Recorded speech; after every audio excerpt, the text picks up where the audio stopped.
Oh, we do have the Hindenburg here behind me. If you're watching on the video feed here, that is behind me is the epitome of a disaster, except in the eyes of baseball writers whose self-important, self-flagellating ways have the Hall of Fame vote being discussed as if it's something that affects all of humanity. Oh, the humanity, as they said when this thing was going down. This is from Tim Kirkjian of ESPN earlier today on TV. We need a nationwide discussion about what the heck we're going to do. Nationwide discussion. I get it. There's a Hall of Fame. Who gets in, who doesn't get in is important, but it's not that important. These people, they put out these witch hunts for out of the hundreds and hundreds of voters that do this for people who don't vote the way they want. They find their names. They find out who they are. It's a vote. It's a vote. If you don't want to have a voting system, don't vote. If you don't want to have a democracy, on the broader sense, then find out whoever it was that voted for Barney the dinosaur for President of the United States, go to his house and have him drawn and quartered. Otherwise, it's just, it's the Hall of Fame. It's not the end of the world. What really matters are the results. Here, a little bit ago, the results moved that, looking here, it's Greg Maddux, Tom Glavine, and Frank Thomas. Craig Biggio missed by a little bit, and of course, all the national guys are freaking out. Craig Biggio missed just barely. Oh, I feel so bad for Craig Biggio because Craig Biggio only made $150 million over the course of his career with the Astros. It's not that big a deal. We make it sound like it's some big moral thing, and I'm already tired of talking about it. I want to take your calls in the first segment of this show. That's right. I want you to call me. The number is 412-320-7925. It doesn't have to be about this. It can be about anything at all. We've obviously got a lot of Penguins to talk about. We got Steelers. The Pirates are in mini camp right now. Pitt is off to a terrific start in the ACC basketball. Call me about anything at all that you want, and we're going to begin with Steve and Elizabeth. Steve, how are you? Good. How are you doing today? All right. Fired up, as you can tell. Hey, I can tell. Hey, I'm going to go unpopular here, but I'm going to make a case against James Neal being selected to Team Canada. Oh, okay. Let's hear that. Now, I'm a huge Pens fan, and No, that's fine. He's a great player. Go ahead. I kind of look at James Neal in the same light that, the reason why Bobby Ryan got left off of Team USA, and that's also an unpopular pick. But it stands to reason that the two top right wings for Canada are going to be Stamkos and Corey Perry. Those are two pretty good guys. Yep. And Stamkos is, the best North American sniper. James Neal is probably second behind. No question. Corey Perry has an absolute chemistry with Corey Perry. Absolutely, I agree with you. Go ahead. Getzlaf. But if you drop Neal to the third or fourth line, he's not a great skater. He isn't? He's not a tremendous two-way player. So now you get into hang on, Steve. Are you looking to put the best team on the ice where a Patrice Bergeron has a value infinitely higher on a third or fourth line than James Neal does. I understand it's still about putting pucks in nets and everything else, but to me, I don't even think, with a few injuries, I don't even think he's one of the next few guys. I think St. Louis or Claude Giroux would be next up in line. Well, I appreciate the call, Steve. I'm going to differ with you, first of all, very strongly on one point. James Neal is a terrific skater. Don't be confused just because he's a big guy that he can't skate. The guy can cover a ton of ground. He's also a pretty good back checker. I understand what you're saying as far as top six. If you were making an NHL-type roster or line alignment, that's the way you'd be thinking. If you look at Team Canada's roster, it's not made up like that, Steve. It isn't. It just isn't. They basically created an all-star team. The people that you're talking about having James Neal jump aren't the top two right wingers. They aren't Steven Stamkos. They aren't Corey Perry.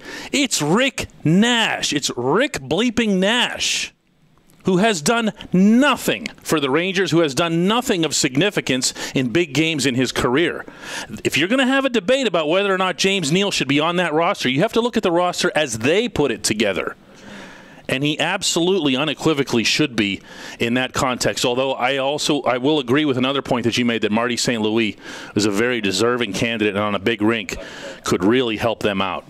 Let's go to Sean in Kansas. How are you, Sean? Good. How are you, Dejan? All right. Good. Well, I just you guys just touched a little bit on U.S. Olympic hockey there. I was going to maybe change the subject. That's what my previous question was going to be. Maybe I'll just talk about the Penguins here, and if you think there's any needs going into the playoffs, or, I mean, do they need to get bigger, tougher? Do they need an enforcer? Do you think they need a solid backup if Fleury goes down? Well, I appreciate the call, Sean. I'm going to say that I think the Penguins need to get bigger and stronger on the third and fourth lines. They're doing a lot of winning, to their credit. I wrote a column the other day urging people to appreciate that. I don't get the sense around here that people are as excited as you might think that they would be for a 32-12-1 team. And all they do is win. And they've done it through a lot of injuries. But that's not to suggest they've got a perfect roster by any stretch of the imagination. Craig Adams, I don't care if this sounds mean, looks like a player who's done or close to done, doesn't he?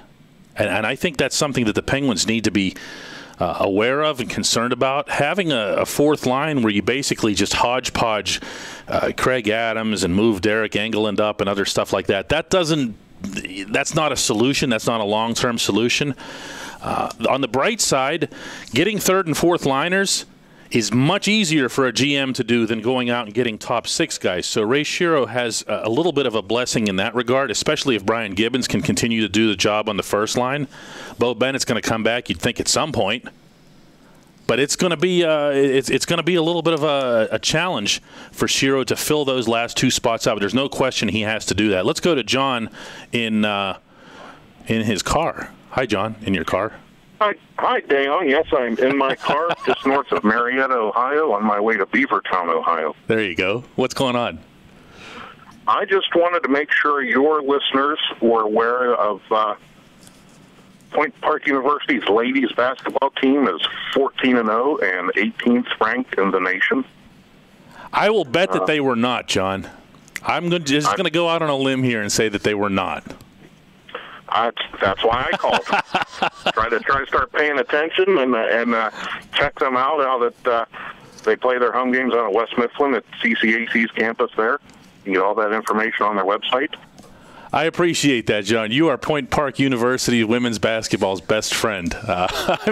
Point Park has an ambitious athletics program at their lower level here, and I'm never shy about talking about stuff like that. We talk about all different kinds of topics here. We're going to be going now to. This is Jeremy in Boston. Jeremy in Boston, how are you? How's it going, Dejan? All right.